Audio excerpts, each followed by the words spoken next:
Ladies and gentlemen, boys and girls of all ages, welcome to the Saturday evening edition of the Paranormal Portal. Absolutely thrilled you guys are here with me. Thank you so much for joining me as we're driving our way through the fun and intrigue that is the Paranormal Portal. So hope you guys are having a great weekend, and it really means a lot that you're giving part of your weekend to hang out with me. I was busy and sweating all day long, but that's the kind of fun you can have when you clean out your garage and go through stuff. It's just like, oh my God. But there's no better time to do it than 100+ degree weather. And that's, by God, when I did it. So it was dirty and filthy. And it was kind of the right spirit of it, though, because it got me in the mood to throw things away. If you work on the stuff you got to sort through and you pick the worst possible day to do it, you're not so connected to things anymore. You just want it all gone. It's like, I don't want this stuff anymore. But anyway, that was my fun today, but I'm here with you all. And I'm not only, it's not just me, as I have come to appreciate the fact that my first branch of my personal family tree is joining us tonight. And of course, I'm speaking of my son, Sheldon Thomas. How you doing, buddy? You know what they say, the first branch is the best branch. That's me.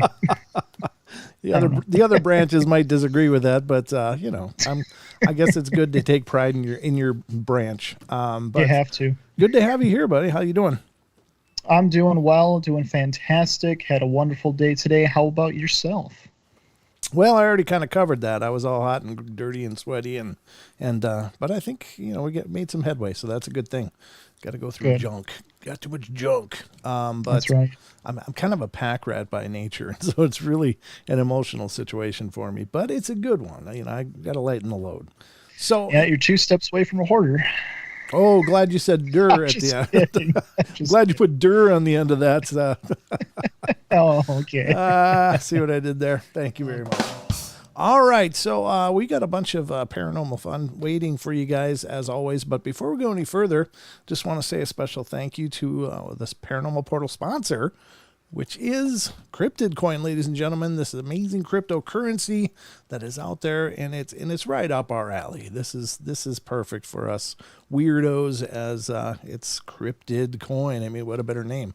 And basically, they've got their heart in cryptid research and investigation. So it's another one of the options out there, and I think it's an exciting one, and I hope you guys will check it out. You can find out more about Cryptid Coin by going to cryptidcoin.io. Again, that's cryptidcoin.io, and find out more. See if it looks like something you want to get involved in. I personally am, and as with all investments, you just never know. But I'm really excited about this one, and I'm real honored that they are a sponsor of the show. So special thank you to Cryptid Coin for taking us under your wing. And you can find out more, again, cryptidcoin.io, and it's available now on Pancake Swap. So check it out, everybody. But Sheldon? Yeah. Yeah, okay. Hello, is this thing on? I was muted. Oh. You ready for some news? I'm always ready. All right, let's get to the news, everybody. Let's see what's going on the news desk tonight.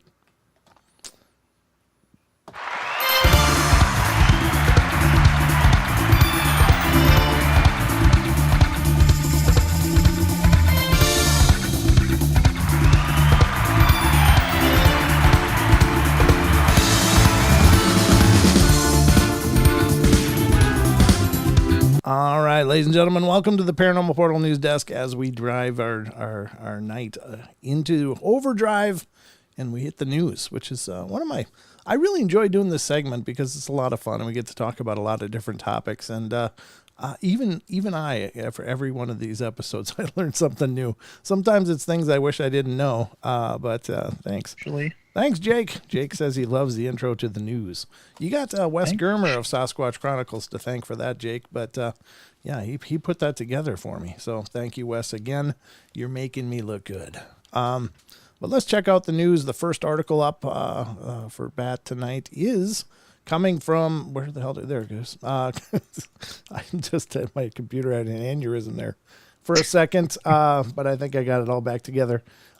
Is coming from unexplained-mysteries.com. And this one, I don't know if it's, I mean, it's not always paranormal stuff that we cover here on the news, but it's interesting and maybe worrisome. I don't know, but I can't blame them. So, excuse me. The first article up for tonight is Russian space laser could blind satellites, spy satellites. So I guess they got a space laser. Who's running that place? Dr. Evil? I was going to say. We're going to use the freaking laser. All right. Russia is reportedly working on a ground-based laser weapon capable of interfering with satellites in space. Russia is building a new ground-based laser facility for interfering with satellites orbiting overhead. According to a recent report in the Space Review, the basic idea would be to dazzle the optical sensors of other nations' spy satellites by flooding them with a laser light. Laser technology has evolved to the point where this type of anti-satellite defense is plausible, although there is limited evidence of any nation successfully testing such a laser. If the Russian government is able to build the laser, it would be capable of shielding a large part of the country from the view of satellites with optical sensors. The technology also sets the stage for the more ominous possibility of laser weapons that can permanently disable satellites. Ooh, then it's going to get ugly. We're not going to get into the whole scope of this, but I guess, can you blame any country for not wanting everyone else to check out what they're doing? Is that good or bad? I don't know. I can kind of understand. Now, I'm no fan of current events. Don't get me wrong, and there's obviously a lot wrong going on. But I don't know. Is it makes sense, right, Sheldon? I mean, yeah. If you looked at it objectively, like, yeah, it makes sense not wanting to be spied on, I guess. But I mean, other than that, you have Google Maps, so I think we're fine. Yeah, we can just Google it. Yeah, yeah, we just Google Maps everything. So nobody can stop Google, not even lasers. All right, well, there you have it, folks. That's the first article up for bat tonight. Let's get to the next one and find out what else I've managed to pull for your newsworthy mentions here. Next one up, of course, is from unexplained-mysteries.com.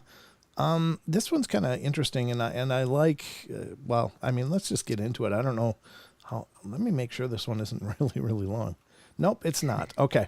It's an interesting account because I think we cover these quite a bit, these near-death experiences, but the article is a man recounts his COVID-induced near-death experience. Oof. That's pretty intense. A man who caught COVID during the early days of the pandemic almost died and had a very vivid experience. Exactly what happened when we die remains the single biggest unanswered question of the human condition. Yet there are those who remain convinced that they've seen a glimpse of it. Randy Schleifer is one of a growing number of people to come forward with details of a near-death experience that he had after contracting COVID during the pandemic. Schleifer had developed pneumonia and was deteriorating rapidly when doctors made the decision to place him in a medically induced coma. It was during this time that he described feeling his consciousness awakening and recalled moving along a tunnel that was encased in a beautiful, warm, loving light.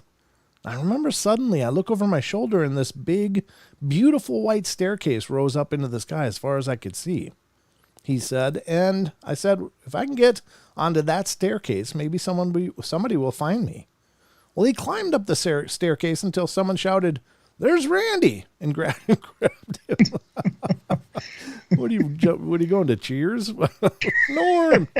When they whisked me off those steps, I remember it going black back to my little dark, sedated world, he said. Could this experience have been the product of chemicals within his brain, or did he really go to some other place for a brief time before returning to the world of the living? You decide. Well, now, for it to be a near-death experience, I mean, basically, you've got to be what is understood to be clinically dead.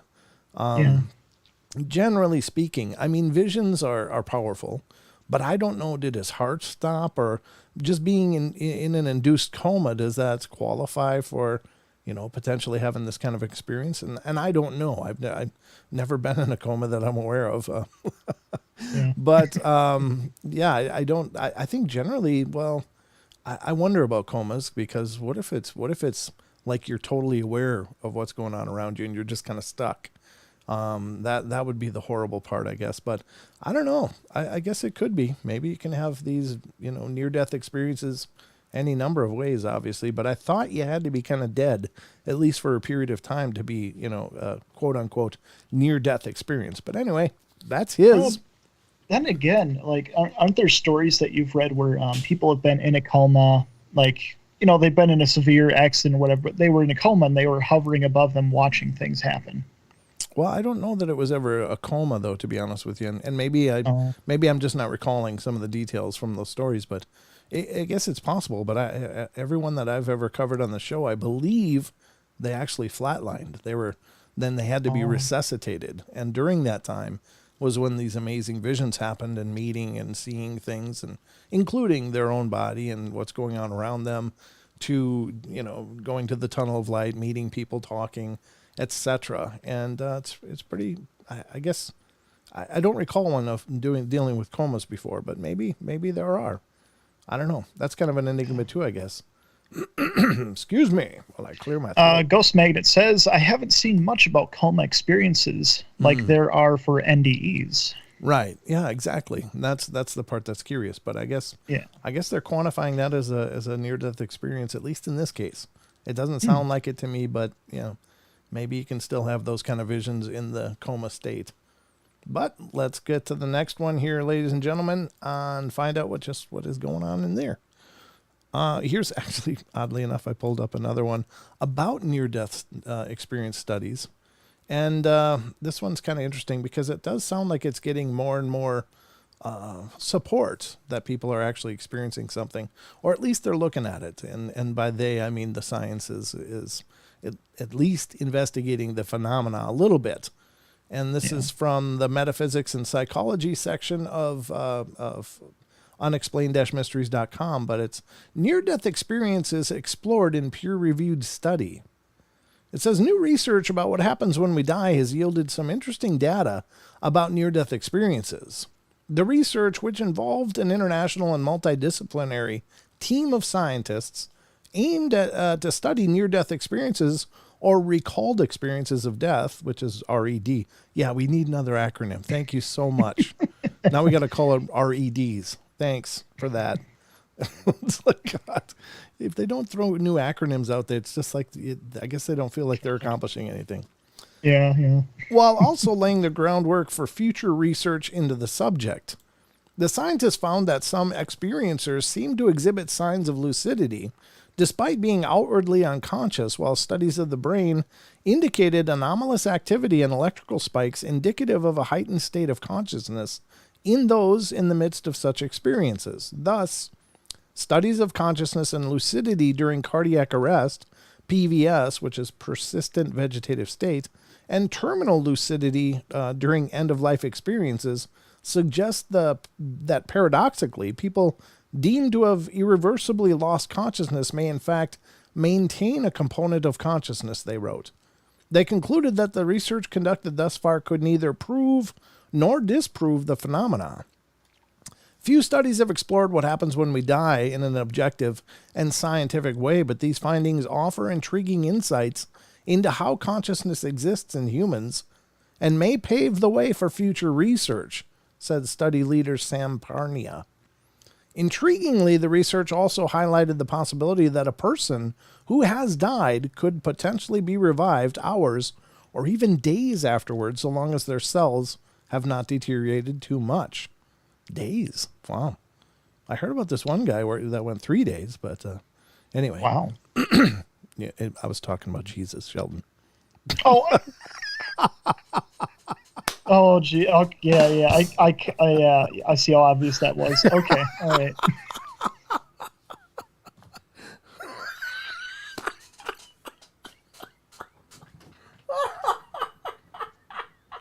You stop. Oh, come on. That was so funny. need this. I need this right now. I love you. I love you. Oh, that's just so awesome. Oh man. Oh, that's clip that. That's so No. Stop putting that in the video. That's still getting deleted. It's done. All right, I'm gonna try to read the rest of this. I'm sorry, ladies and gentlemen. It happens once in a while. Something will just hit me. Where are we now? Okay, from a scientific perspective, death remains potentially reversible. There, we already did that part. No, I didn't. Remains potentially reversible for as long as the underlying cellular process have not reached biological irreversibility, possibly hours to days into the postmortem period, the researchers wrote. Whether this could eventually be translated into a practical way to resuscitate someone who has been dead for days, however, remains to be seen. Well, there you go. I guess, have we been given up too soon? Is that what that's saying? Like people could be resuscitated even days later? I thought it was like minutes. That was it, Like your brain has like 7 minutes till it goes brain dead. Right. And that's when the everything starts breaking down. So that's curious. I don't know. Very wild. Okay. Well, learned something new. Like I said, even I learn new things in the news. Not like I know all that much anyway, but that's something new. All right, let's go to what do you got time for here? Yeah, we got 9 minutes. We're doing good. We got plenty of time. We're good. Okay. All right, let's get to the next one here. And stop laughing. I'm trying not to remind myself about it so I don't start howling again. All right, the next one up, ladies and gentlemen, is from unexplained-mysteries.com. Near-death experiences 4 possible theories. It's funny all these articles came up tonight, but I guess we're talking about near-death experiences in the news primarily tonight. Near-death experiences 4 possible theories. I bet you not many of them are like, hey, the soul survives. There is no denying that people can and do have near-death experiences, but are those really evidence of life after death? Seeing events flashing before your eyes, observing a bright light in the end of a tunnel, or feeling as though you're floating above your own body are just some of the things commonly described by patients who've had a near-death experience. But what do such experiences actually mean, and how can science explain them? In a fascinating new article published in Psychology Today, psychiatrist and author Thomas R. Verney explored 4 intriguing theories that have been put forward to explain the phenomena. The first, and the one that perhaps most people reading this will subscribe to, is that the mind is entirely separate from the body and exists in the universe independently of the physical world. Verney admits to being skeptical of this idea, however, as it cannot be scientifically verified. The second and more grounded, really, what makes it more grounded? Okay. Possibility is that the mind is simply a byproduct of the complex neuronal activities in the physical brain and does not exist independently of the body. Verney rejects this theory also, citing cases of multiple personality disorder and other medical anomalies as inexplicable if we were to simply consider the mind a physical quantity produced by the brain. The third, less-known possibility he lists is what is known as a Hanaroff-Penrose hypothesis. This theory suggests that quantum vibrational computations within the cell cytoskeleton and the brain are what give rise to human consciousness, and that the mind obeys physical laws acting on the neurons of the cerebral cortex that we currently do not understand. Finally, the fourth possibility listed, the Kaufman hypothesis, suggests that the mind, consciousness, and free will are all connected to a new, unknown state of matter known as the poised realm. As things stand, however, we have no way of confirming if any of these possibilities are true. Well, I guess, yeah, I don't know. I think the first one is probably the most likely, that the mind is not connected to the body specifically or intrinsically. It just rides through the body. Otherwise we'd be like robots. Yeah, exactly. In a sense, yeah. Yeah, and I'm surprised what I've heard a lot of a lot of the mainstream, and skeptics say is that it's, basically near-death experiences are like a DMT dump, because Yeah. the brain produces its own DMT, and then boom, that's just a coping mechanism because, that's kind of a one-way trip, and you might as well not get too tense about it because it's going to happen either way. But I think there's a lot more to that, as we've discussed many times throughout the course of the show. But anyway, interesting 3 articles about near-death experiences tonight. So you got that going for you. It's been a nice and juicy one tonight. Yeah, it has. It's a kind of a neat topic that we got so many articles about. It doesn't happen often that they come up thematically like that. I hope that's not an omen of something. I'm just going to put that It's out going there. too smoothly so far. What's going on? All right, unexplained-mysteries.com. Let me look at the time because that did. Okay, we got 5 minutes. We're good. Unexplained-mysteries.com brings us the next article. And this one is kind of visual, so I'm going to put the link to this in the TFR chat as well, because it's going to be kind of important that you can see what we're talking about here. And the article in question is Ghost Hunters Photographed Eerie Figure in Derelict Church. And I guess, well, yeah, that kind of does look like an eerie figure up there. Is this a ghost or something else? Maybe it is. Paranormal investigators have captured an image of a mysterious figure in an abandoned church in Cornwall. Known as Pengagers, paranormal pansies. Really? They worked all night. What a name. They worked all night on that name. Who are you? We're the paranormal pansies. Sorry. If any of you happen to be listening, I'm sorry. It's just too easy. The group, which consists of Mark Earl William Ives and Ollie Earl, had been doing a live streaming investigation of St. Day's Church near Redruth last December when some of their viewers noticed something unusual in one of the windows. The building itself is derelict and the upstairs floor is missing entirely, meaning that there's no way there should be anyone up there. There is no inside for the church, Earl told Cornwall Live. It's all been stripped out. As we were walking down on the live stream, you can see the outline of a girl in the window. Our viewers said the same, and it's a little girl. It's shaking us up a bit. We're not the type to make things up, and we'll say it's nothing if we investigate somewhere and it's nothing. The mystery figure, which seems to be dressed in white, appears quite clearly in the photograph, but is this really evidence of the paranormal, or is there a more conventional explanation? You decide. Well, I mean, it could very much look like a girl, I guess. I don't know. Is she like standing up on the edge there, or what? I don't understand. Do you not see the picture of it? Like, do you not see the girl or what? I do. I see the figure they're talking about. It's in the lower left corner of it's basically the left 2 bottom panes. But yeah. I mean, it's usually windows aren't right at the floor level, which would, put, if this was a child where the floor would be, you might see a head poking up, but not the entire I see. frame. Yeah, that's like an adult. Yeah. Right. So that would be a much taller. If the ghost would still adhere to where the floor was, if there's, some reason the presence is still there. A lot of people believe that spirits going through walls is basically a spirit using a doorway that existed in their time, and that may not have still been there. That was adapted or moved with renovations.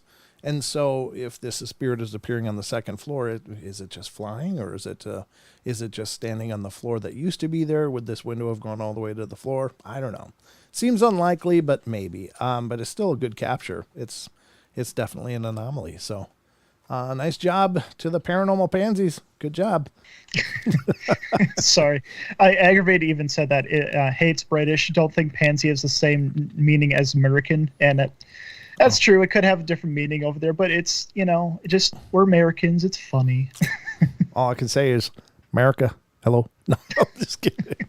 No, I don't know what pansies mean. I know it's a flower, I think a pansy is, but it's also used as a degrading term against, somebody. But anyway, whatever the case, I don't know how they're working with it over there, but I'm sure they're a wonderful group, and I don't mean to disparage them in any way, but that is an unusual name. Very unusual name. Not used to seeing that one come up, but I think that's going to wrap it up for the news, folks. So we're going to close it up right here and go right back to the rest of the show in time for the break. So let's get back to it. Let's get back at it, huh, Sheldon? Let's do it. All right, here we go.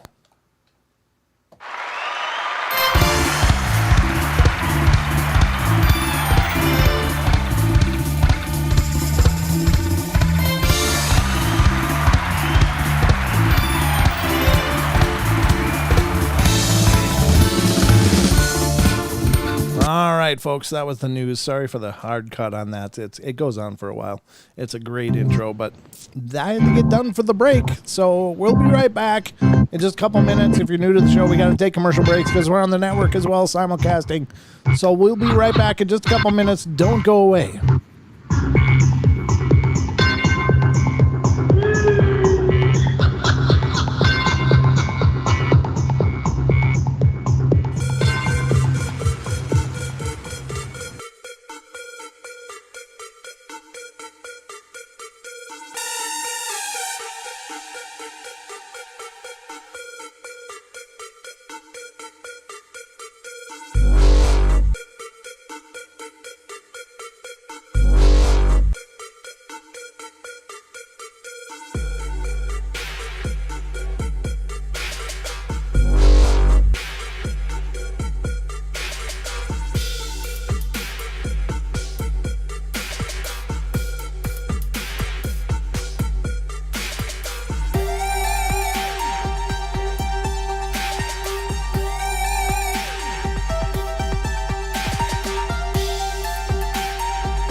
All right, ladies and gentlemen, we're back at it here on the Paranormal Portal with second half hour now among us or upon us, and time's flying as always. But we got a lot to go through tonight. I guess now on Wednesday night we started with the story from Phantoms and Monsters, and last night I was going to do part 2 of that.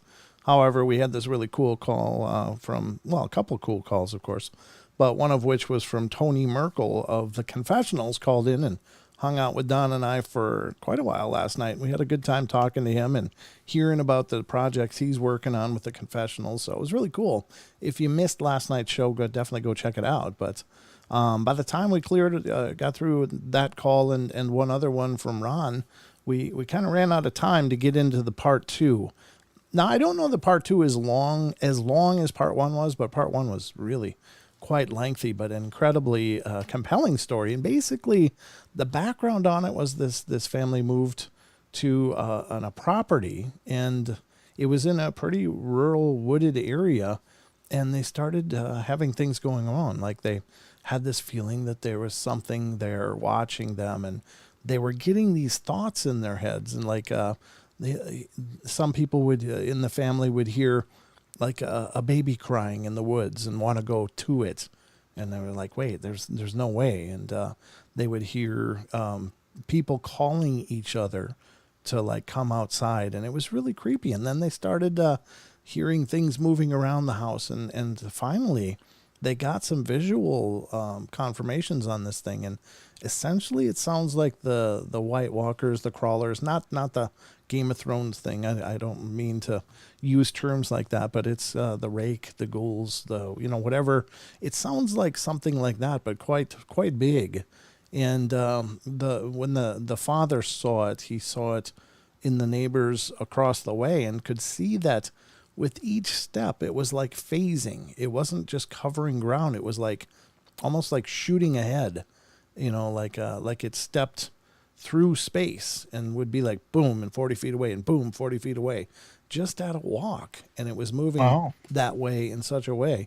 And he has his niece, I think, staying there as like a nanny to help out with the kids, and she felt like it was targeting her. And the dad saw it hiding behind a car, kind of waiting to like almost to pounce on her and take her away or something. And so basically it sounds like the father's kind of figured, wait, this kind of sounds like some missing 411 stuff happening, and maybe this is something that's going on in some of those stories. And it certainly could be, are there beings that have a foot in both worlds, or another with this world and another world, or do they have abilities we just can't understand because we don't know the true nature of our reality, or all of the possibilities. So something creepy and horrible is going on there. And so he laid all of this down in part 1, and it took a full half hour to read through part 1. And so we're at part 2 now, and I want to bring you guys up to speed with that. And by all means, go to Phantoms and Monsters and check it out for yourself. I'm going to put part 1 up on the screen, and I'll put a link in the chats so that you guys have access to the part 1.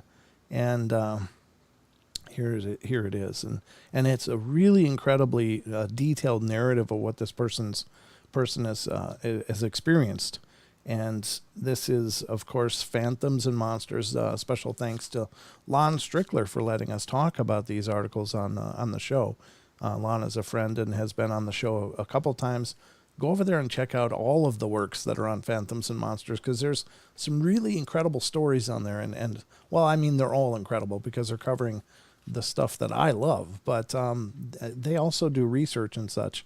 And Lon is a published author with several books under his belt, and they have Phantoms and Monsters podcast as well, Phantoms and Monsters Radio. So you can find all that information over on phantomsandmonsters.com. But here is, in the chats, I'm going to put the link for part 1 of the story that we already read. And this will give you an opportunity. If you didn't tune in on Wednesday, you can certainly go back and watch Wednesday's show and figure out what happened already. Or you can just deal with my paraphrasing. And what did I do? Wait, That was the church thing. I never did actually send it. Huh? Weird. Oh. All right. So that was the church one in the TFR chat. If you're in there and we're like, where's that article? He was going to tell us. And the second link that I'm posting is the Phantoms and Monsters Part 1 of the story that we're going to read Part 2 of now. But it's really amazing. I wish I would have had the time. I didn't realize when I read Part 1 that Part 1 was going to be all that long, but it was just everybody's on a cliffhanger. So we're going to get into Part 2 now. And this is Part 2 of the story. Can be found on Phantoms and Monsters as well. It's linked at the end of Part 1. So if you don't want to go into Part 2 until you've read Part 1, then, mute your screen or whatever and, read Part 1 and then come back and listen to Part 2 if you'd like. But here it is. This, again, is phantomsandmonsters.com. Werewolves, portals, crawlers, and shadow beings near Land Between the Lakes. And again, Land Between the Lakes is known. It's very famous in the Fortean world, cryptozoological world, because it is the location where a family was basically mauled and slaughtered by a dogman or some dogman. I don't know, but a horrible story. And if you're not familiar with that, go check that out, because it's one of those it's a nail biter all by itself and very, very sad and tragic. So we're going to get into Part 2 now. And so this is Part 2. A Tennessee family is experiencing a variety of unsettling, unexplained phenomena, and as time goes by, the husband gives a detailed account of the activity along with updates.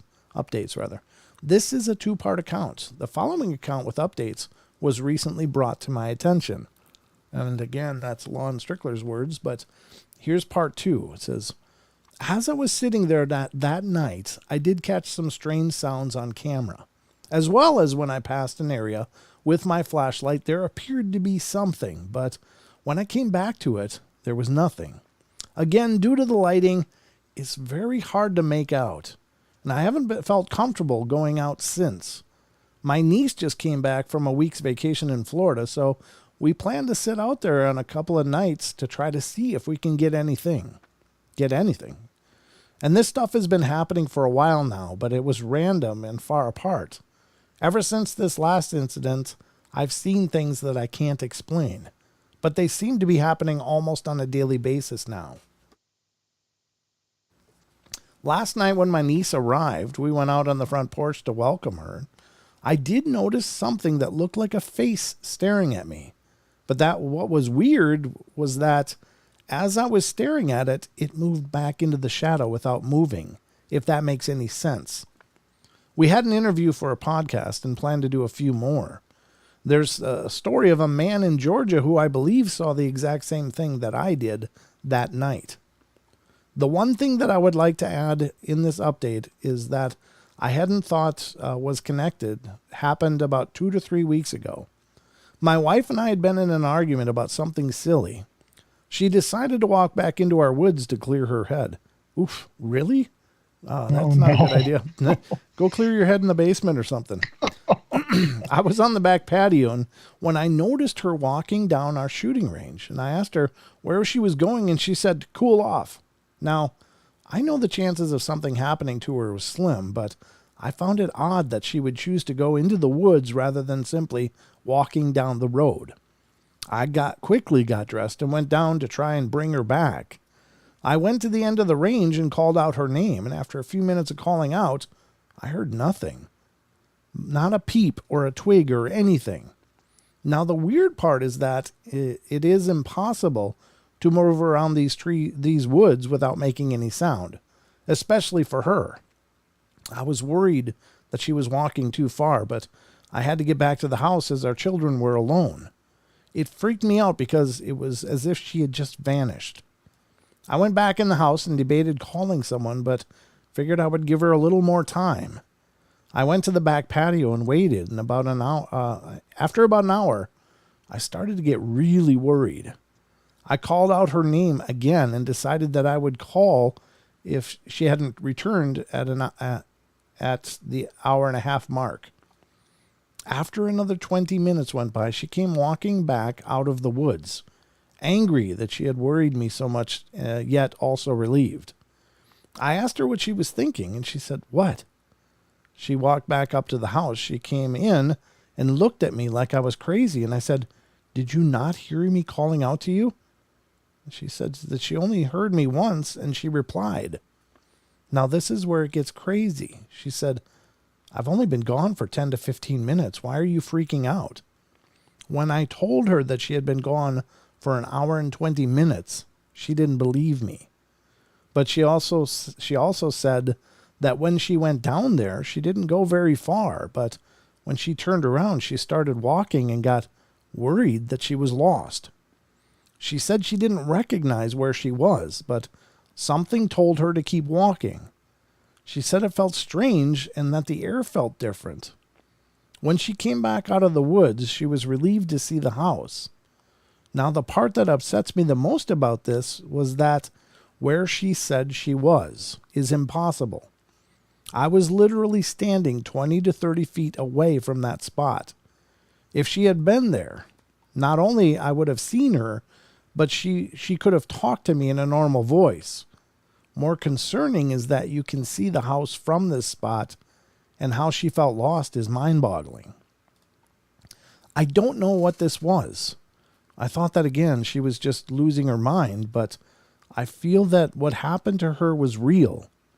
I plan to go back to where she was with her to prove that you can see the house from there, but I want her to show me exactly where all she went, as well as talk to me through everything.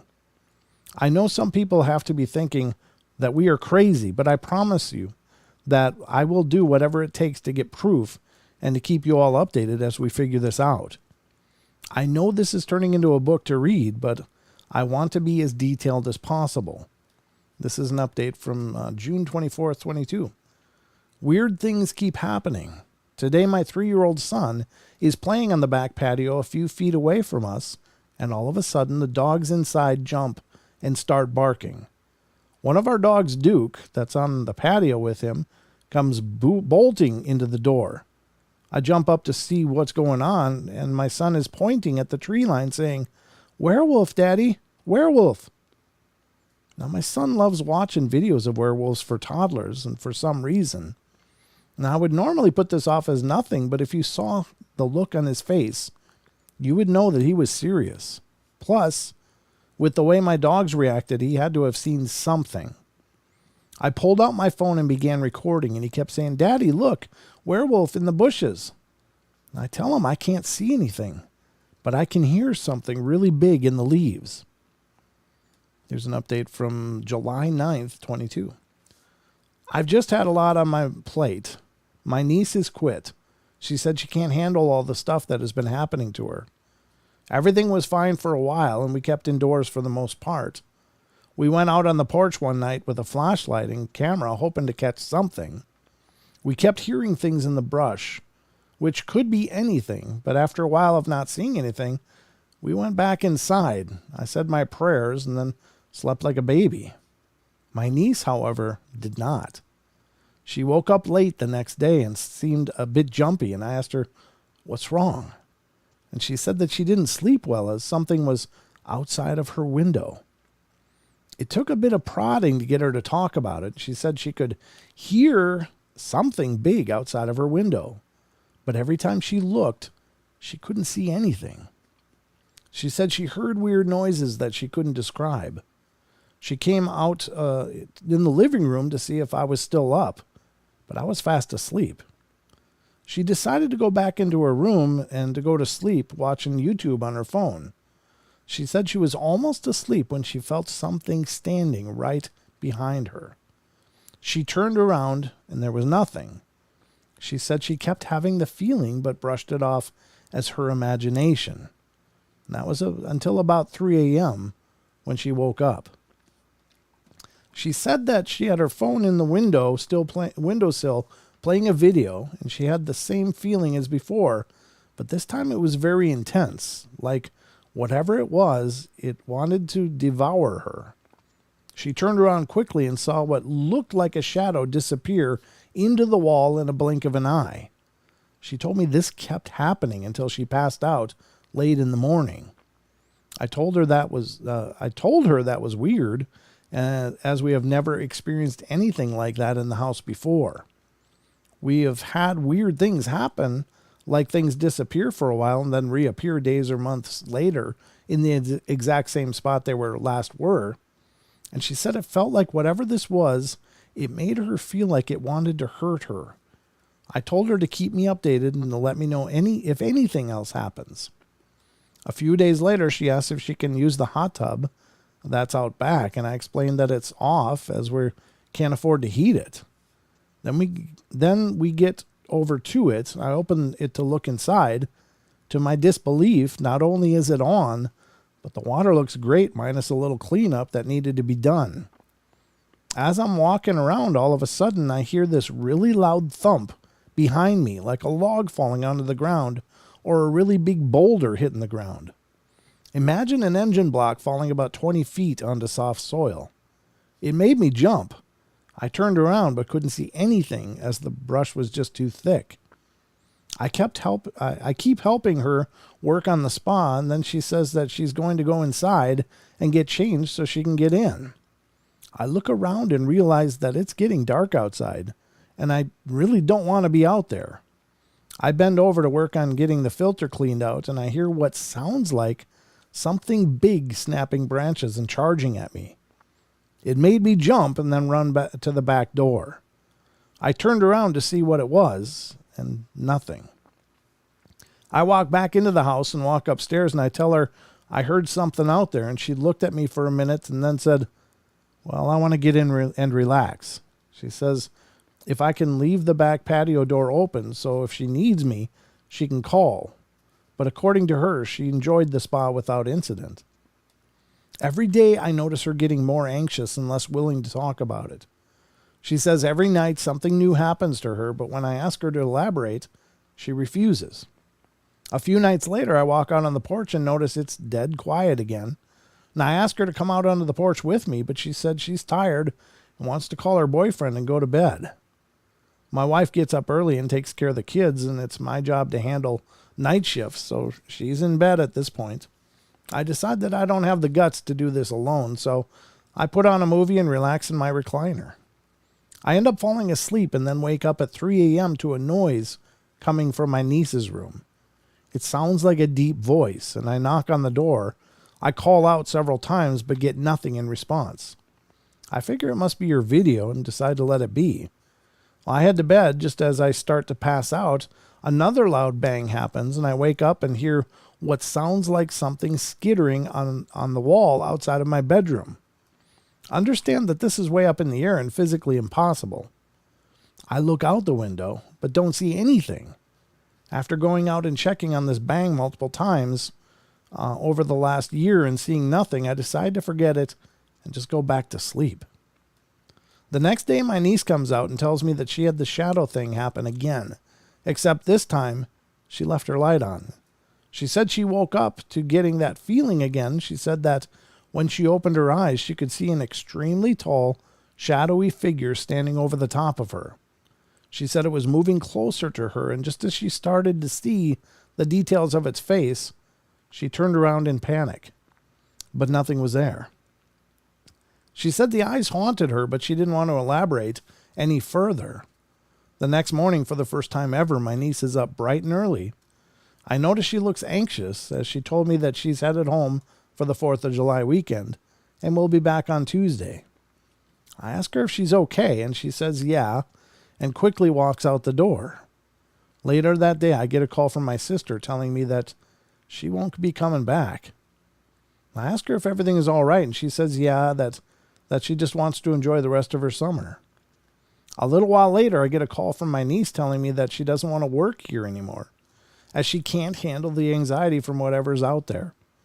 She doesn't elaborate more than that, but whatever has been going on in her room has her petrified.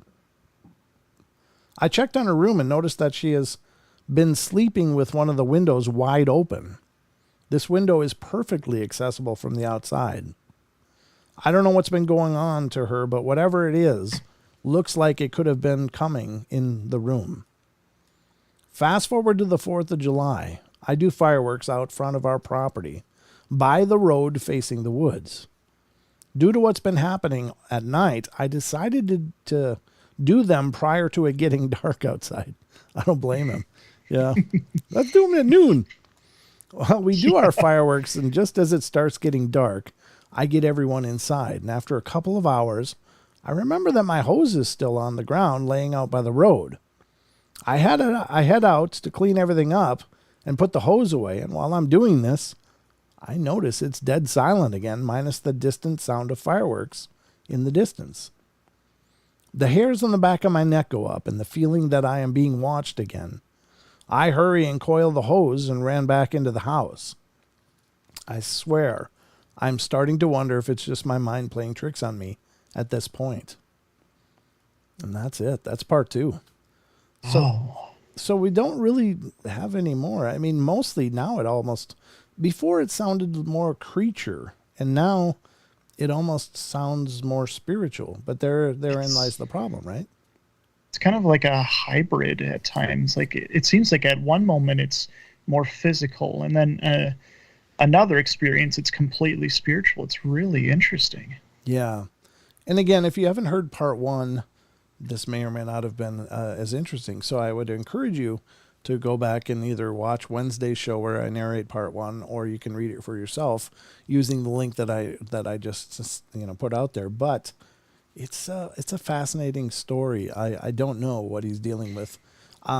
There is a problem with a lot of phenomena sometimes differentiating between spiritual and physical, because I mean, some phenomena seems to have both parts. Now, I don't mean to say that, your typical ghost haunting with a moving chandelier or, a dish getting thrown or something is physical. Although it is physically interacting with the world around you, it's not as though it's appearing as a physical being or seems to be interacting directly in a physical way. It's just energetic.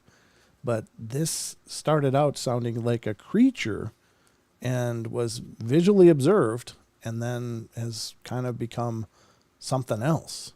So, I don't know. Do you think is it possible it could just be a coincidental double whammy?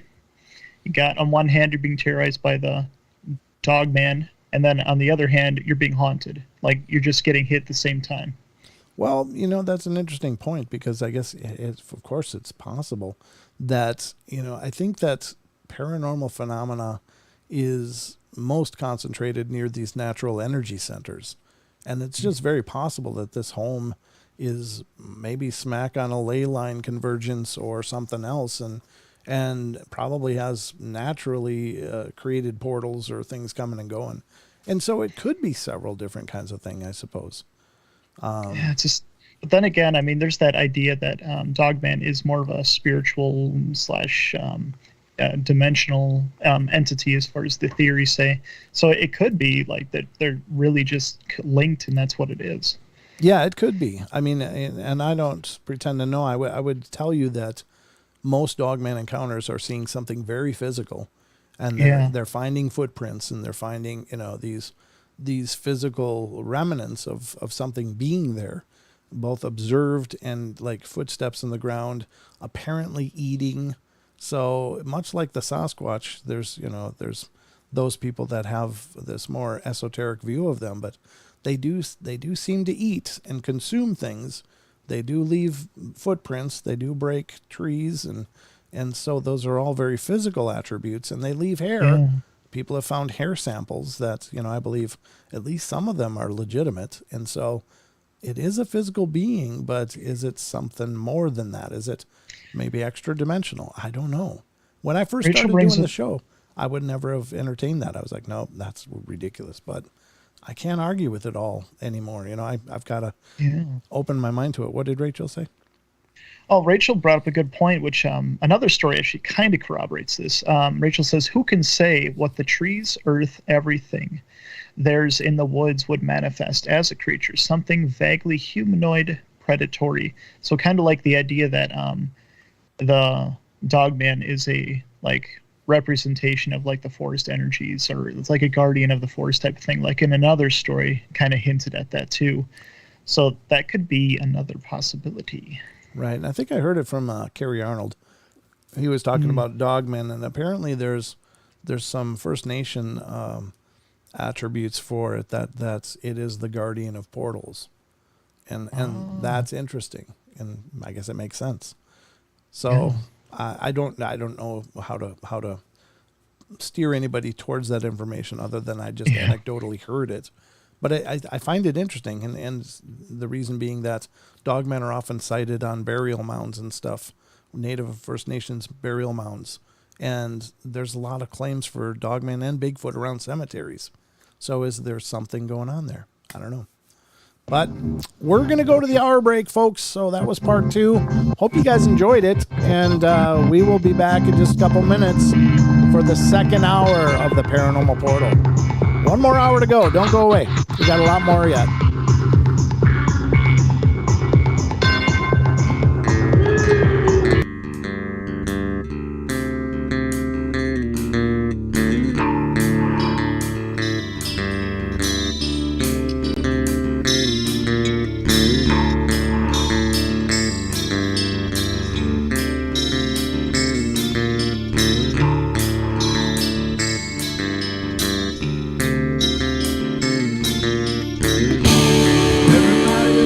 Play their games. Everybody loves to place their bets.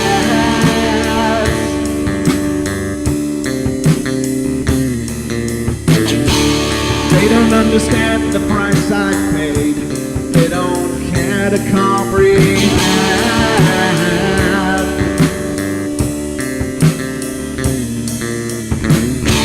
Trace their lines upon my body, ripping scars across my heart.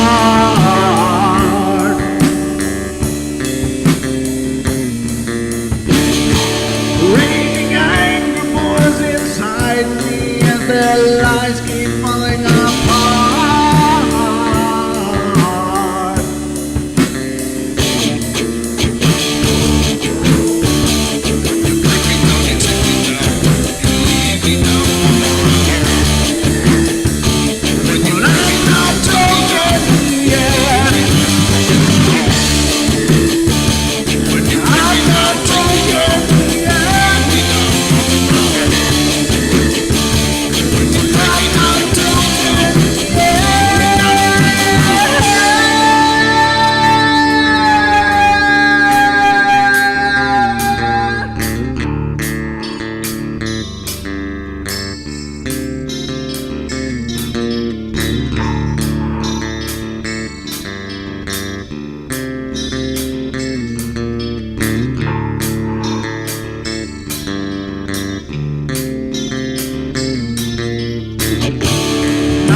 With my silence, I am not a stupid boy.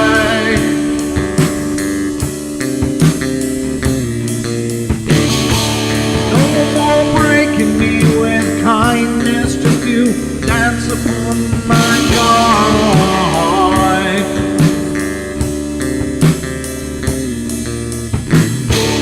Leading me with empty promise, you're just another fucking mess.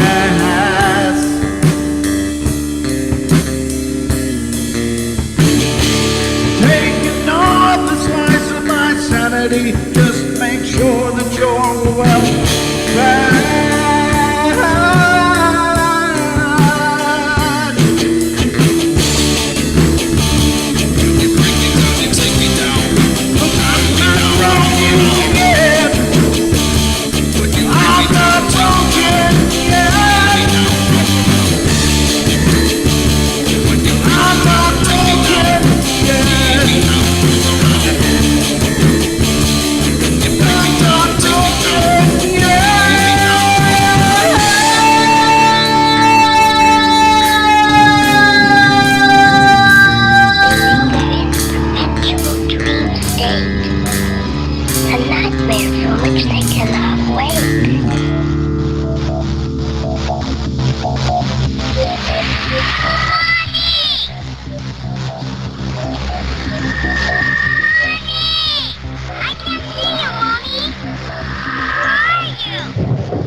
Caroline is not like those she's with.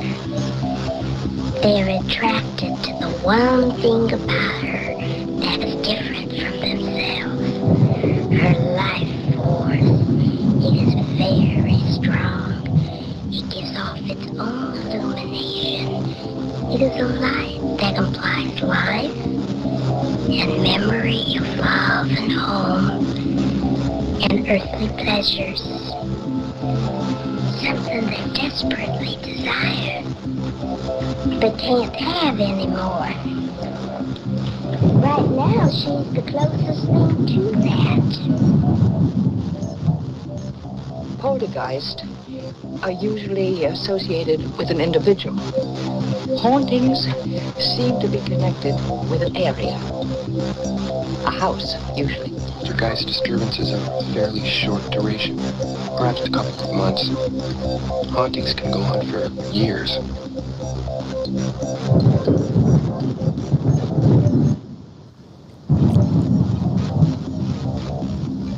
Hey, everybody. Did you miss me? No, I mean, yes. Well, thanks. I missed you too. I missed you all, of course. Those breaks go on forever. But got to pay the bills, I guess. TFR's got to pay the bills. And so that's part of the deal. But That's right. That's right. None of this is free. And special thanks to all of you out here that are watching. And please, if you wouldn't mind, hit the likes. If you're new to the show and you enjoy what you're experiencing, then by God, please click that subscribe. We'd love to have you stick around and become part of the family. And seeing a new name, JPPM. Good to see you. Are ghost cats as snuggly as live ones? Maybe they are, but it's just harder to feel, I think, is the problem. Exactly. I don't know. They might be just as snuggly, or they might be more aloof. It's hard to know. It depends on the cat. I think just like, some cats are just loving, and others just want you to serve them. But anyway, we got a lot more of the portal to go here. And welcome to hour number 2, Sheldon. You ready? I'm always ready. Well, I know that's true.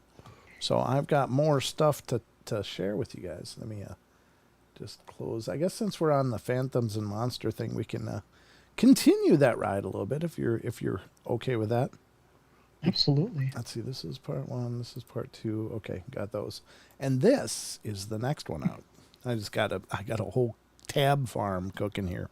I'm always harvesting new tabs and try to remember to shut them off when I'm done with them. But sometimes I can't tell you how many times I've reread the same article on this show, or at least a small part of it. I'll be like, wait, I already read that. Sorry.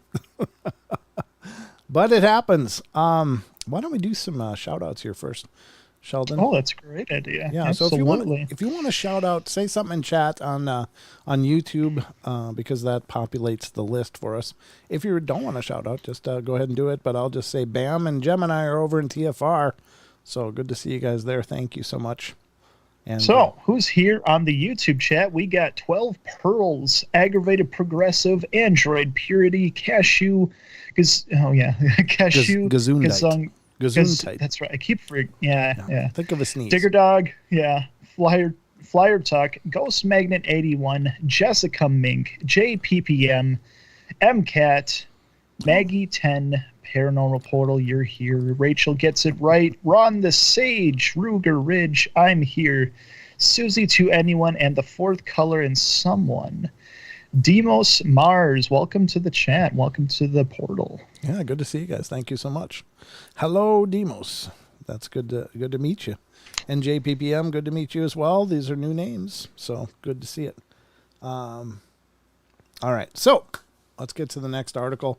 And as I said, since we already talked about Phantoms and Monsters and we're going through that second part, might as well go into the rest of them that I got pulled up from Phantoms and Monsters. And this one that we're going to get into now is dealing with Minnesota, actually. It's apparently a trail cam photo that allegedly captured Bigfoot, but let's see what it says. Was the Reamer, Minnesota trail cam photo actually Bigfoot? And the photo is here.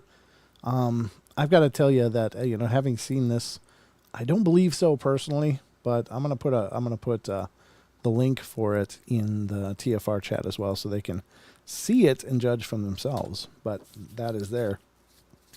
Nubis has been rubbing on my mic again, so I feel like I got hairs going right up my nostrils. All right. So, was it fake? Well, the image is kind of covered with some text here, but let's read what it says. Oh, here's the actual image. It says, in October 2009, a trail cam recorded an unknown image of a tall, hairy bipedal creature. The image lacked details, though, and it's hard to imagine that this was something other than a Bigfoot. Casey Kudrowski's trail cam caught this image of a tall, fuzzy creature near his family's hunting shack in Reamer, Minnesota.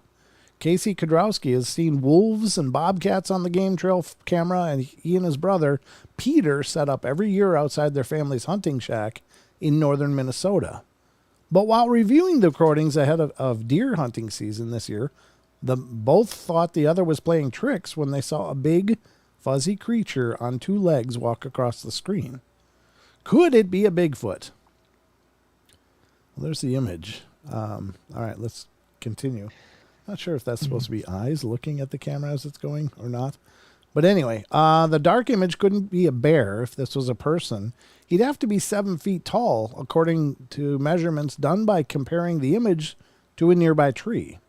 It didn't look like either of them, Casey Kudrowski said, adding that Bigfoot was the next thing he thought about. We all kind of had the idea in the back of our minds, but we didn't want to go and say Bigfoot because I've never seen one.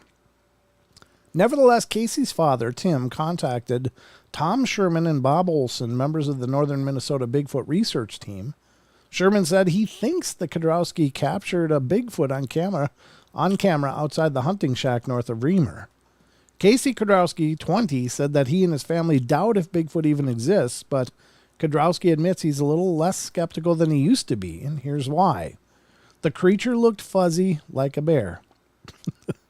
Fuzzy Wuzzy was a bear. Fuzzy Wuzzy had no hair. Fuzzy Wuzzy wasn't Fuzzy Wuzzy. All right. That's a childhood thing. My grandma used to tell me that one. I think Mom told me that too, but I remember Grandma's version. Fuzzy like a bear, but its arms didn't match what a bear would look like. The other possibility would be a hunter wearing a fuzzy suit. It's real popular in northern Minnesota, of course. But Kudrowski said he didn't seem likely either, beside the fact that the Kudrowskis, who live in Rice in central Minnesota, have never seen a 7-foot-tall person in the North Woods. The camera captured the image after dark, and the creature wasn't holding a flashlight or bow. The image, the family actually also asked all of their neighbors if they'd gone near the camera on the night of October 24th, 2009, and no one had. Kudrowski said deer hunting season felt a little different this year, although he tried not to think about the creature they had picked up on camera. The less I thought about it, the better. Yeah, I don't blame you there. He said Sherman and his Bigfoot research partner, Bob Olson, were going to keep looking into the incident along with other alleged sightings in northern Minnesota. Still, Kudrowski said that his brother and father aren't ready to consider themselves believers. I'm still unsure what it is, I guess, he said. Now, that was, of course, the source for that was nprnews.org. Okay. Go ahead. Can you enlarge that picture, please? I may be able to. Let's see. I'm not sure if that is possible. I opened it in a new tab, and it's actually bigger in the article, but it'll be coming up for those of you. I mean, it's less distracting in this way, but it doesn't seem to have what I would expect to see from a Bigfoot. And obviously I haven't seen a ton of them, but I do think there's some valid video footage of Bigfoot out there that's I think probably is very much the real thing. Of course, the Patterson-Gimlin film is the first one that I think is real, but also there's several videos, or a few videos by, oh my God, the Freeman footage. Yeah, I think it's Paul Freeman. He's was a retired forestry worker, and he caught some on film in, I think, around Spokane area of Washington, and the body dimensions seem pretty unique. Thinker Thunker did a great breakdown of primate body dimensions versus human, not primates in terms of great apes and what we believe Bigfoot would have in terms of using the Patterson-Gimlin film to determine body ratios and how they seem to correlate very much with chimpanzees and gorillas and that ratio. But the human is definitely not within the same range at all. So if that Look at its right hand. where are you seeing a hand for sure? Up in that tree, you mean? Oh, down No, here? isn't Down. yeah, down. Yeah, I mean, it does seem kind of low. I don't know. It's possible. Here's the thing. It's No, it's no, a, go ahead, sorry. it's a very grainy image, though, first of all. So you really have to struggle to see where everything is. But I don't know. You know, the thing that makes it a little suspicious for me is that right leg that's forward. If you Okay. look in the back of it, it looks like a little bunched up, kind of like as if you were wearing a suit, and it's not meant to be bent like that, so it gets kind of Sure. bunched up. It kind of looks like that bunched up text, but it's hard to it's so grainy, it's hard to tell, but It is. kind of looks like that. And if this is the location of the hand, that's still much closer than the waist than the knee, which Yeah. is more towards where Patty's was down towards the knee area. Some people report that the arms they've seen arms go to the knee and even a little beyond, which is really kind of creepy. But there could be biodiversity in these things. I will tell you that, there are some claims out there that people say, look, they're hairy, but they look exactly like people, except that they're hairy all over. At least people have seen a version that looks like that. But primarily most of the claims that come out are very ape-like or something close to that, or looking human, except like as if it was in a gorilla body, but the human-like face with the hooded nose, rather than the open nostrils like on a gorilla. But I don't know. To me, I mean, it's that's hard to say when you hear the descriptions of Bigfoot and Sasquatch. They say this huge, 5-foot chest, this huge hand. That doesn't look huge to me. I don't know. Well, again, it's such low quality. It's really hard to tell what we're looking at. But even the stride type doesn't really seem to feel natural to me. It looks like a pose of somebody trying to walk like a Sasquatch. Right, So right. Yeah. is what it looks to me. If you watch the Patterson-Gimlin film, Patty's moving, but it's not a forced gait. It's a very natural gait, and the way that she steps, and if you watch the way that her locomotion is the rear leg kicks up almost to a 90-degree angle before going forward, and it's like that is a stride of some being that grew up having to step over a lot of things. Like the natural gait would be very upward, because you don't drag your feet in the forest. If you do, you're going to end up on your face. We as people, we're conditioned for sidewalks, carpeting, easy walking. We don't function well with even Legos around, and when we're in the woods, of course, we step differently in accordance with that. But, you can tell a person's real labored when they're walking through brush, because it's not easy. But this stride looks very, very much like a human type of stride in that frame. But again, there's not a lot to go on, so you be the judge. It's anybody's guess, but I guess just what I know from listening to witness accounts, the few video evidences I've seen, I just don't think this is legit. You guys certainly are welcome to your own opinion, and you'd be just as right or wrong as anyone else. So whatever you believe. Yeah. Whatever you believe.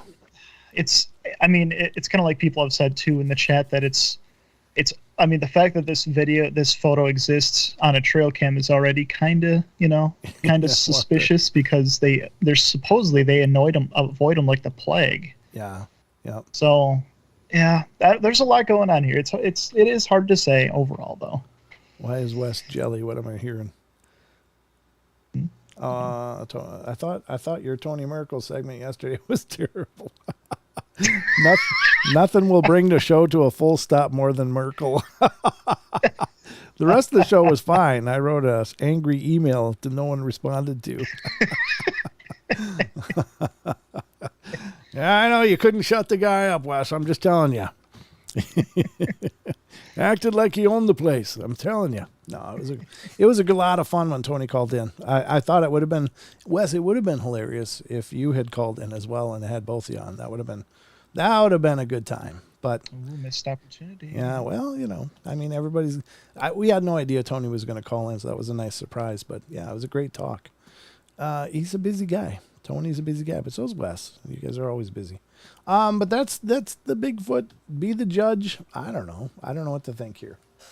I'm just trying to see what do we got here. There it is. Okay, so I closed that tab. Again, I'm not real keen on it personally, and I think it's probably a hoax. And I think the fact that, well, we don't really believe, but we're a little less skeptical than we used to be. Well, that's an easy thing to say, but I think it was staged. That's my take on it. Sheldon, what's your take? No, I mean, I'm a little sus of this one. It's a little sussy, but I will say that like you're playing Among Us. It's stuck in my head. Okay, suspicious is now sus to me. Yeah, I have to force myself to say suspicious now. Yeah, it is a little suspicious, though. You're right. But there it is, folks. We covered it, and I don't know. Those are my 2 cents, whatever that's worth. But let's get to the next one. This is also from What did I miss? What happened? So JPPM says it's a Sasquatch. Get a rim shot for that one. That was awesome. A Sasquatch. Well done, JPPM. Well done. JPPM showing up. Very good. Like that.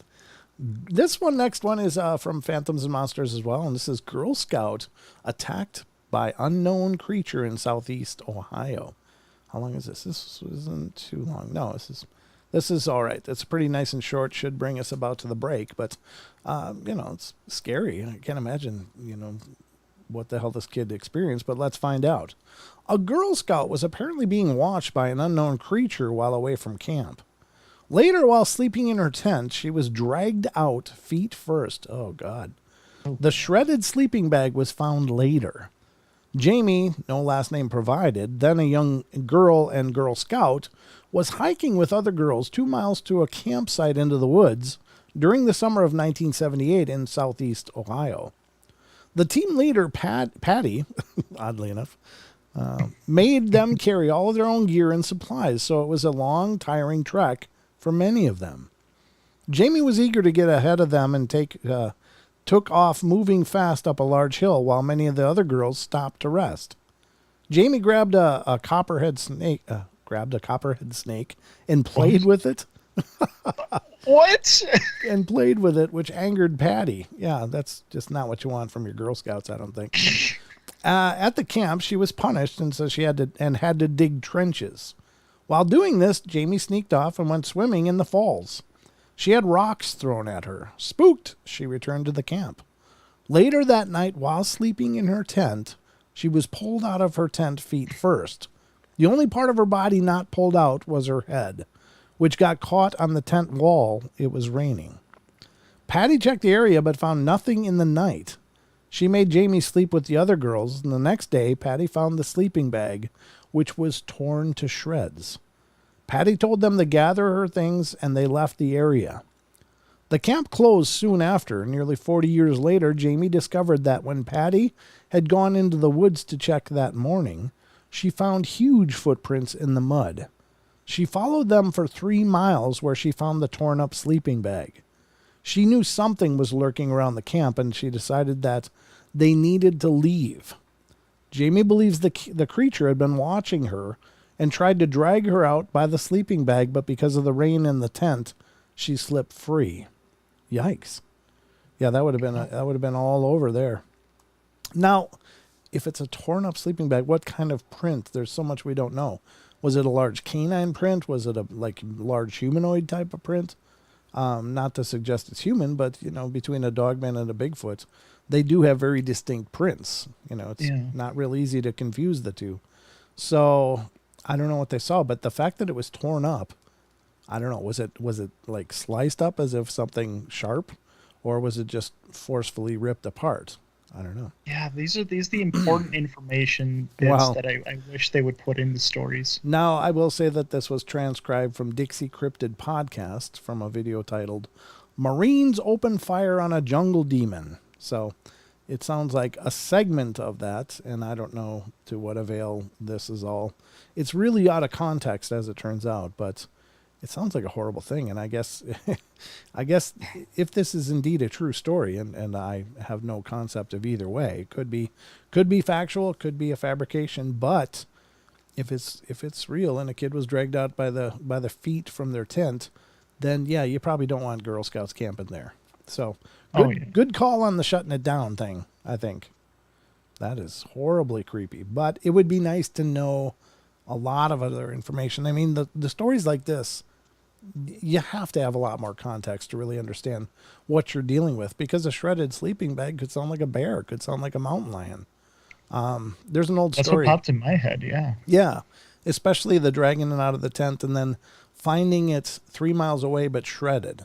Like, I've heard a legend, and I don't know if this is true or not. I never want to test the theory, but the idea is that if you're being pursued by a mountain lion, you're supposed to shed layers because it will stop and attack what you dropped. And I guess buy you time, but if you're in a swimsuit, you're screwed. If you're swimming, you got one shot, and then you better be quick, because it's not going to be a long wait. Good point. Yeah, I mean, I'd be I'd be dressing in layers, be like a snowman walking out there, shedding them off as I go. But that's I don't know if that's true or not, but the fact that it's had the sleeping bag, dragged it 3 miles out into the woods, and then shredded it, it sounds more like a mountain lion kind of thing. Like, I mean, that's still 3 miles. That's a long carrying way. that 3 miles. Right. I mean, it could have carried it 50 feet and decided to shred it and go back for the kid, but it didn't do that. So I don't know. It was like it had the prize, it ran, and then got to a ways away where it was going to eat, and then was probably really disappointed. But it doesn't sound like an intelligent thing, unless it really was some kind of cryptid and it was an intimidation thing. It just wanted to freak them out, so they got out of the area. I know that there's a lot of belief that these cryptids are very territorial and probably travel in family groups of some kind. So if you're in the group where the family is, they don't want you there. They're going to try to get you out. So I don't know. Very interesting. But it's a small little story. It's hard to know. Again, not a lot of context and a whole lot of questions. But just curious. I have to have this answered until just in case I forget. But would you be more fearful encountering a dogman or like a rake? Oh God, I don't know if there's like no good version of that either way in my mind. I know. Although I would tell you what, honestly, I would think that with the rake, I would feel like I got more of a fighting chance. You know what I mean?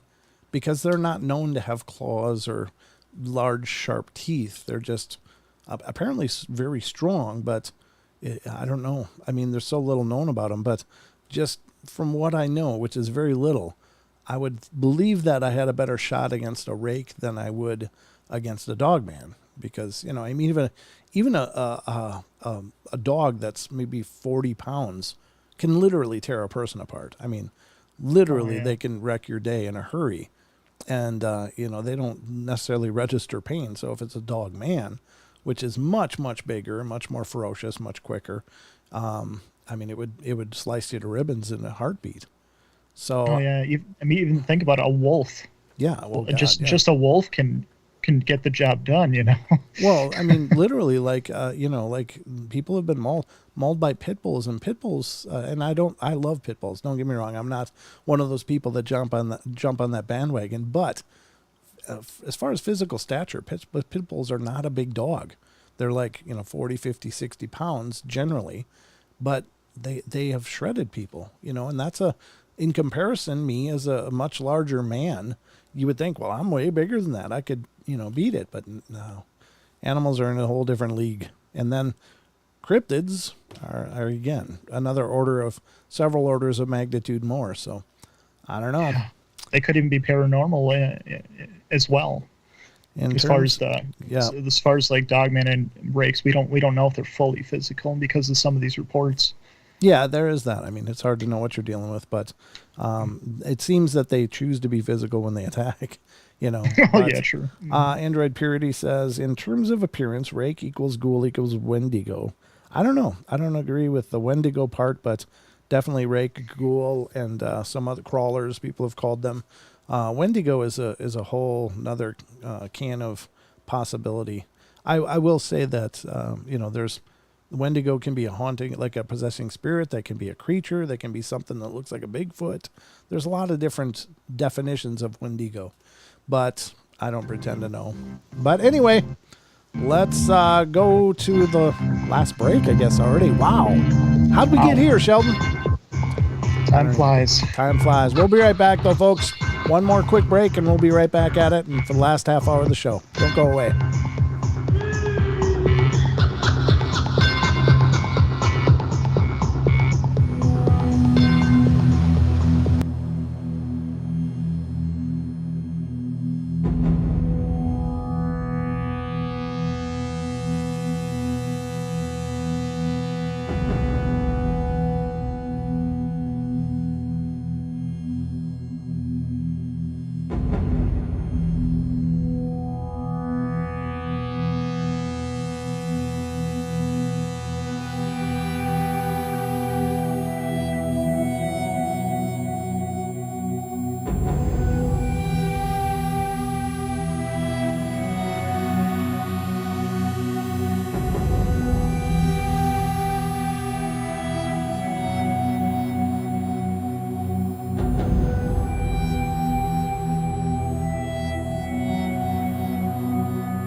All right, ladies and gentlemen, we're back, and we're on the last leg of the journey tonight. It's gone really quick, but Can't believe it.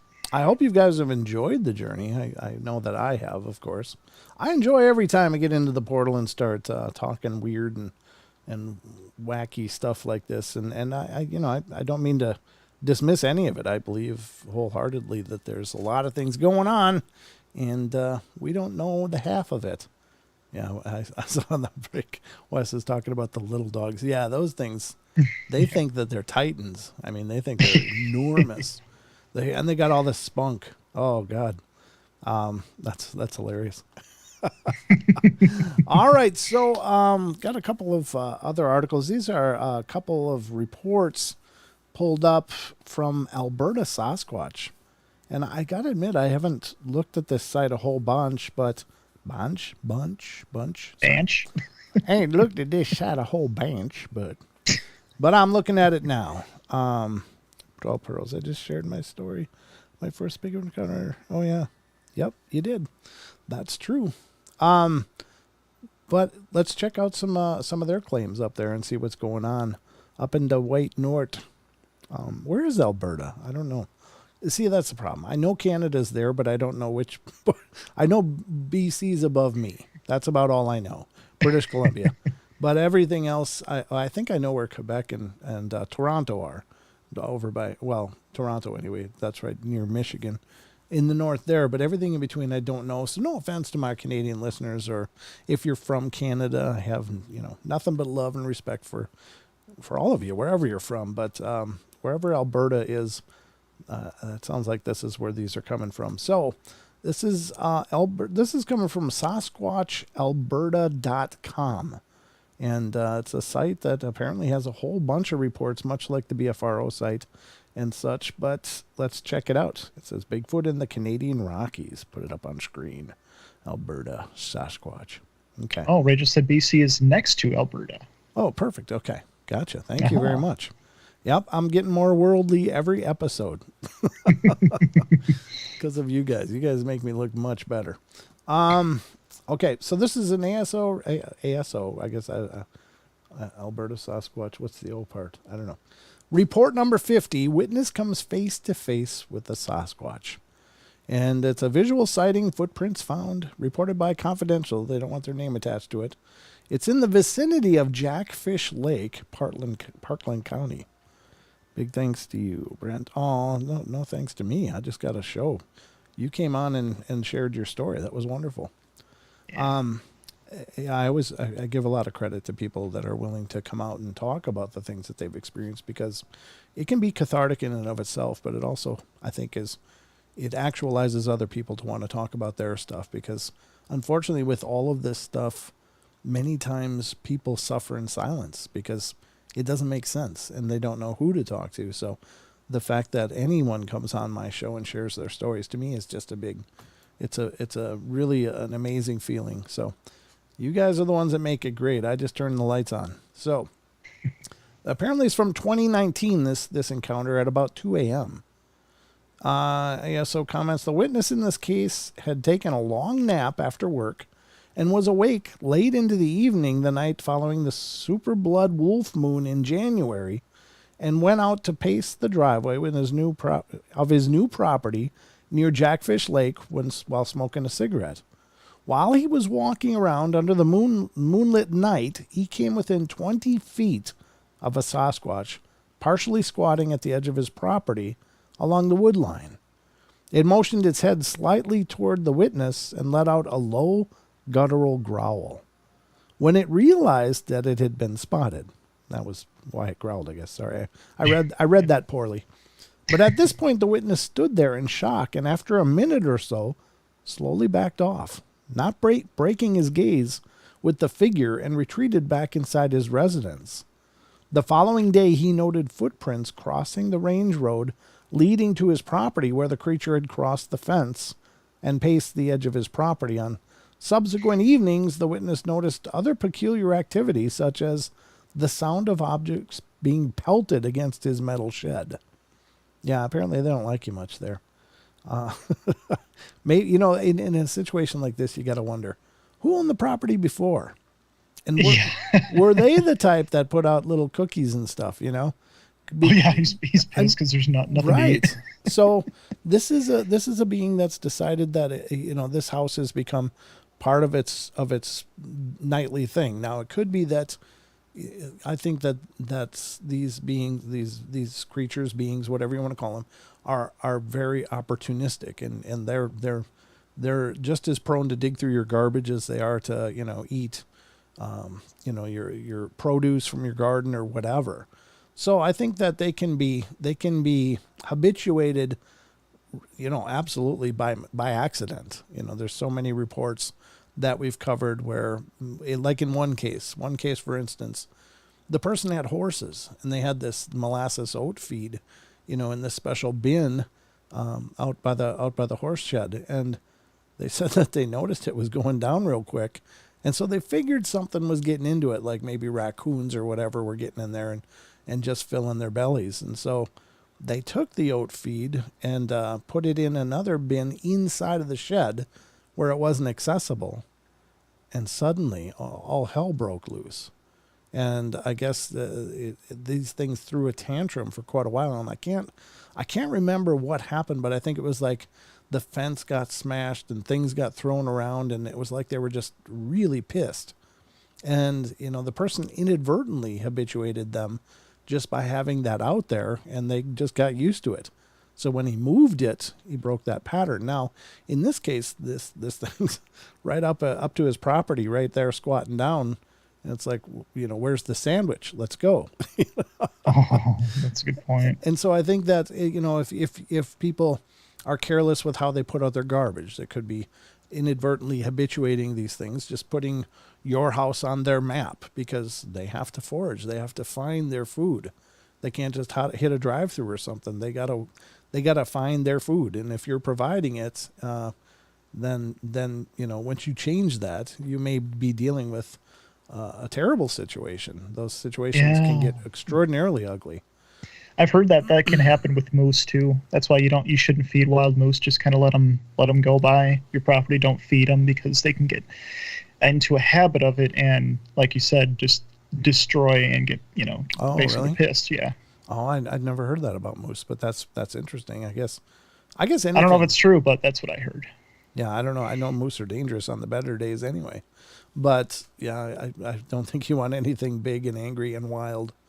All those things together is not good. So, I was going to say another story that I remember covering years ago was a guy that had like a goat farm, and somehow he was inadvertently. This was an intentional habituation. But what happened was, the guy who owned the place was getting old and ended up getting really sick and had to go to the hospital, and he was feeding these things daily, and he had like a herd of like 30 goats.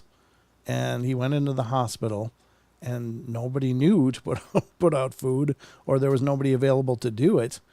And I think they systematically killed like all 30 of his goats. Oh my God. Like they were pissed. And I don't think they like just killed them and carried them away. They just killed them like, oh, okay, well, here you go.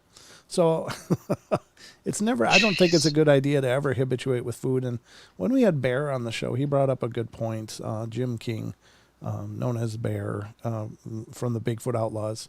He brought up a good point. He's like, what if they have food allergies? And when you think about our foods, we have extraordinarily processed and chemicalized foods. And, our gut flora and fauna, or flora has become, has become used to it. But what about an animal that's eating fresh and wild and, for its entire life, and all of a sudden it gets a hold of, some of our chemical burgers or something. Oh God, that's actually very true. Yeah. And your body can actually regress back to being used to really natural stuff. Uh-huh. I experienced that when I was in the military. Oh, okay. Mm-hmm. Yeah, so I think that, we don't know how they're going to react if they may have, things like peanut allergies or something like that. We don't know. And then the other part is there's the people that, like to habituate with sweets like brownies and things like that. And then these guys don't have toothbrushes, They're not going to be able to clean their teeth properly to deal with that that impact on their teeth. And so what happens if they get a broken tooth, rotten tooth, if it abscesses or something like that? You know, I mean, you could be killing them. So, Oh, that's a good point. Yeah, yeah. I mean, dental. There's no dentist. There's no way to clean their teeth out there. You know, it's like, yeah, exactly. The teeth could rot. They could get infections. Like, yeah, that's bad. Yeah, it is bad. So I think that there's a lot of, I think if you're gonna habituate, I don't know. It's up to you, but I think just do it with objects, things that they might like, or if you're bound and determined to try to make friends, don't do it with food. So, very cool encounter. I don't know. It sounds like the guy was fine, but it happened. And it must have been absolutely terrifying. Now, we don't know if this guy had what his position was on it prior to this. Like, yeah, I always knew Sasquatch was out there and then I saw one, or I thought it was a bunch of crap and ridiculous until I saw one. So, we don't know. We know nothing about the person, but I can imagine either way. I don't know if you can ever prepare for seeing one of these things. I just don't know if you can brace yourself or get comfortable enough with the concept to actually be there in person and what that experience would be like. I think it would always be absolutely intimidating. Oh yeah. But that's the first one from Alberta Sasquatch, SasquatchAlberta.com. And I got a next one up here. This one is a little bit different. It's talking about multiple witnesses encounter hostile group of Sasquatch. This is ASO report number 54. And I don't know when was this. Okay, it was spring 2004 in the evening. Okay. So it happened southwest of Sunder. I don't know where that is, but they give coordinates. They dialed it right in. Spring 2004 in the evening is a visual of sighting and object throwing. It says details of the event, and that jumps right into it. It says, was still some snow in the bush. We were picking dried tamarack and spruce deadfall to take home for making bean pole teepees in our garden. We had 3 kids with us, aged around 3, 6, and 8 at the time. My wife and I were dragging the dry fall out of the bush and figuring which ones we could work with. And after what seemed like about a couple of hours, we had a stack of about 25 poles and were eating a lunch with the kids when things went absolutely crazy. At first, we got screamed at big time. And then stuff comes flying out of the bush at us, like rocks, tree limbs, sod hunks. It sounded like things breaking in the bush and whacking sounds. It was nuts. Nothing hit any of us. We had been in that area many times prior in the years and never had anything like this occur. Our 8-year-old jumped into the truck and locked all the doors. Oh, no. He noped out and just screwed everybody. He's like, nope, I'm not unlocking this. With the other 4 of us doing laps around the vehicle. I grab our 3-year-old and gets her into the back seat through the window. And I'm trying to figure out who is screwing with us. It's funny now, not so much back then. Now, this is weird. First, whoever or whatever was crawling on all 4s all over all the down timber and old logs staring right at me as it moved back and forth. From what I could make out, and another 1 or 2 behind it, with it, also on all 4s crawling around behind with the closer one that seemed way bigger. One that I could make out though, through the bush, these ones were about 15 to 20 feet inside the tree line. We were parked in the ditch off the old lease road. About 30 to 40 feet further into the timber was another 2 or a couple persons silhouette we could make out. They were moving through the trees making animal sounds, big, deep volume. We were like, oh my, well, I'm not going to say that, but anyway, it's a family show, so if you can read, you got it. But no person could do that. No way can anyone belt it out like that. Not a chance. Well, this went on for what seemed like a good couple of minutes. All of the kids began freaking out and crying inside the vehicle. My wife was standing with me when we were watching this go on, and then started telling me, let's get out of here. and I am trying to get a grip on the things I am looking at through and slash inside the trees. I don't think I was freaked out by what was happening. I just could not process what I was looking at. I still recall thinking, why would that are some people trying to scare the hell out of us here? That's crazy. So they were just wanting them out. Now, interestingly enough, the throwing objects, I really think, I don't know, I know many people think this is not unique to me, but I think that they are deadly accurate with their throws. In fact, they could very well probably hunt by throwing rocks at things and hitting them and dropping them. I don't know. They seem to be very accurate, and they seem to be able to not hit people. So do Sasquatch crawl on all fours at times? Yeah, actually, there's not all times, but they just at times. Sorry. Oh yeah, at times. Yeah, yeah. They're often reported quadrupedally as well as bipedally, and even a spider crawl, which is got to be just horrible to see. I don't know. It sounds like the arms and the legs are way out to the sides, and they just scoot around really, really well that way. And I can't imagine that would be a nightmare. Oh gosh, that would be a nightmare to see that, because we just aren't accustomed to seeing people do that. It's kind of like that guy that's been featured in a whole bunch of horror movies and stuff. The one that can go backwards and walk around like that. It's just like, yeah, you see it and it's just not the way it's supposed to be. Wow. So I wouldn't say they were quite hostile. Kind of like you were saying, like if they wanted to, they couldn't be hostile. I think it was more like kind of like many reports show, just being territorial, trying to get you out of there. Let's go. Yeah, exactly. I think it's funny because they obviously are intelligent enough to like almost do a psychological warfare. Like they'll start out subtly. And if like people camping, they'll start out subtly, like, making noises in the woods or giving you the feeling that something's watching you. Then things might be thrown. And then, if you're still there, it gets more and more. And then if you camp out, if you don't leave and then you camp there, they'll make sure you don't sleep all night. Like they'll keep you on edge all night long. So you just can't relax. It's really brilliant when you think about it. But they will harass people to the point that all you want to do is leave. And they also seem to, like, whether just by the fact that they are so much bigger and powerful, or if they actually have some mind speak ability, but they seem to be able to make people feel fear. Like people are often talk about, we're walking along and suddenly I was afraid. I was just afraid for my life. Something evil was there and it just terrified me. And it doesn't seem to make sense in the traditional terms of things. It's not like they saw something. It's not like something happened, but it's just this sudden feeling of being watched and being very afraid. Like it's almost like it was projected into their heads.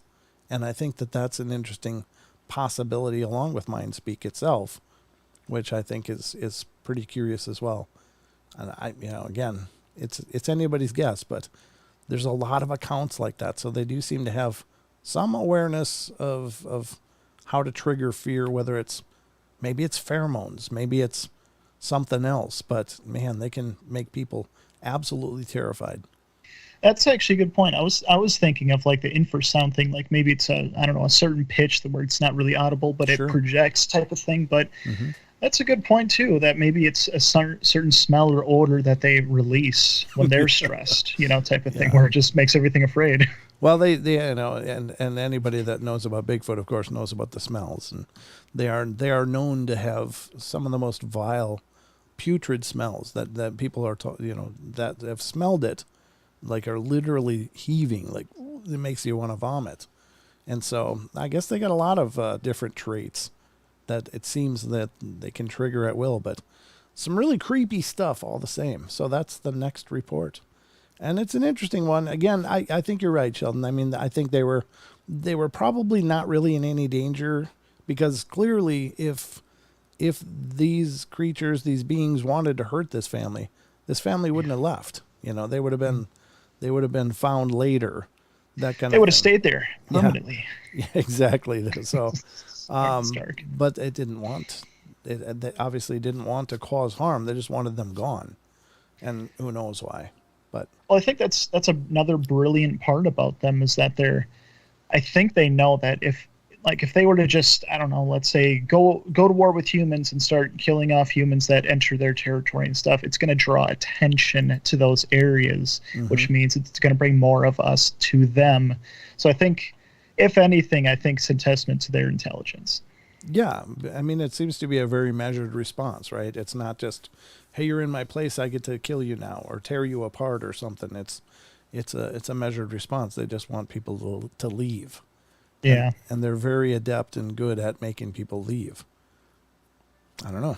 It's cool stuff, but it's cool from this side. If I was in the situation, I probably wouldn't think it's so cool, and don't get me wrong. I'm not glamorizing any of this at all, because I know the people that have seen and experienced these things, it's life changing. I mean, it's changed lives.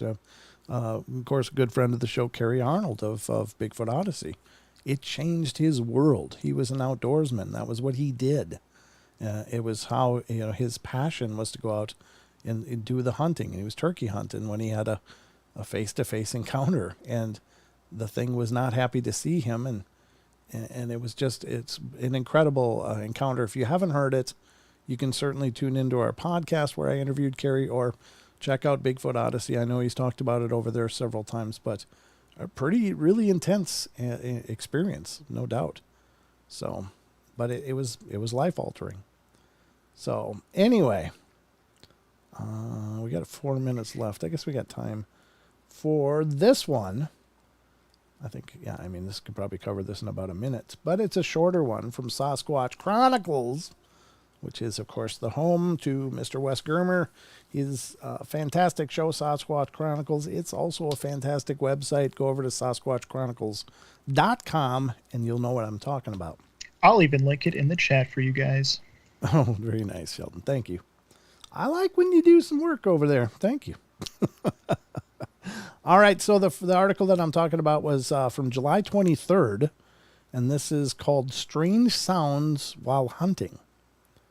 Let's pull it up. This, again, is SasquatchChronicles.com, and July 23rd, Strange Sounds While Hunting. It says, a listener writes, this happened October 31st, 2015, the last day of deer season, and a friend and I went out mid-late morning. We noticed there were no other vehicles in the area. We started hiking up the hill and got to almost up to the ridgeline when we heard whoop, whoop. I turned to my friend and said, what was that? And he said, I don't know. We kept hiking, not hiding, and noticed a storm approaching. We came to the top of the ridge and the storm front hit us. It was sleeting, raining, snowing, and blowing. We kept hiking along the ridge for another half a mile or so, and the storm passed, and it was just cold. We stopped and glassed the area for about 30 minutes. Didn't hear or see anything, not even any vehicles. We were on top of the ridge and could look down to a couple roads. We started heading back down the trail and approached the area where we heard the sounds before when we heard the whoop whoop. Again, I turned to my friend and asked, what the hell is that? And he said, I have no clue. We went through the different animals in the area and could have made the sound, but we didn't think any of that sounded like that. We eventually made it back to our truck, still wondering what that sound was. So, Wes, have you heard of any reports of Bigfoot encounters around the Idaho City area of Idaho? Huh. I know that certainly Idaho is an active state as well for Bigfoot reports. Now, here's the thing that I think it bears mentioning. I don't know that there's any quote-unquote sweet spots for this. Like, I've thought about this a bunch, and I certainly believe there are areas that are more prone to have Sasquatch in them, just because they do have a requirement. They need to eat, they need to have shelter, they need to have water, and all of the above. So there are certainly more areas in the forested areas of the country that are accommodating to that. But to have sightings, you need people to cite them. And there are so many areas in the country where people just maybe not go. It's kind of like fishing. Everybody heads to the far out lakes and stuff to go fishing. But meanwhile, some of the biggest trophy fish come from these lakes that are in the middle of metropolitan areas because nobody's looking there. Nobody's fishing there. And so there's these big lunkers laying there that people pull in their records. Many records have been pulled from metropolitan lakes, like in the middle of big cities. So anyway, guys, that's going to wrap it up for us. That's all we got time for. So remember, we love you all. Be good, be kind, be nice, take care of each other, help each other out, find the magic in every day, and remember to laugh as much as you can. Take care, everybody.